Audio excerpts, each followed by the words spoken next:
কাকুরগাছি অঞ্চলেরই একটি ছোট্ট ক্যাফে হলো চিরন্তনী। সেদিন চলে গেছিলাম ওখানে কফি খেতে। এখানে আমরা অর্ডার করেছিলাম হট কফি আর হট চকলেট কফি। আর এইটা হচ্ছে একটি বাড়ির নিচতলাতে ছোট্ট একটি ক্যাফে, আর তার সাথে এখানে আউটডোর সিটিংও অ্যাভেলেবেল।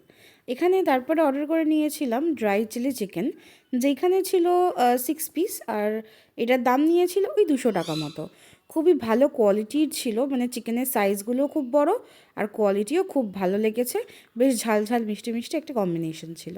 তারপরে এখানে আমরা অর্ডার করেছিলাম হচ্ছে ফিশ ফ্রাই, যেটা বাসা ফিশ ছিল। আর এখানে 2 পিস ফিশ ফ্রাই দাম নিয়েছিল ওই 195 মতো। তো এটাও খেতে কিন্তু খুবই ভালো ছিল, আর পোর্শন সাইজগুলোও বেশ ভালো। আর ভেটকি মাছের নিলে সেটা 1 পিস হয়ে যায় 195। আর সাথে দিয়েছিল এখানে কাসুন্দি। আর এখানে নিয়েছিলাম হচ্ছে আর একটা ব্ল্যাক কফি, যেটাও কিন্তু ভালোই ছিল। কফির মান আর খাবারের মান আমাদের খুবই ভালো লেগেছে, আর যথেষ্ট পকেট ফ্রেন্ডলি। আর ভিডিও যদি ভালো লেগে থাকে অবশ্যই লাইক করে দিও।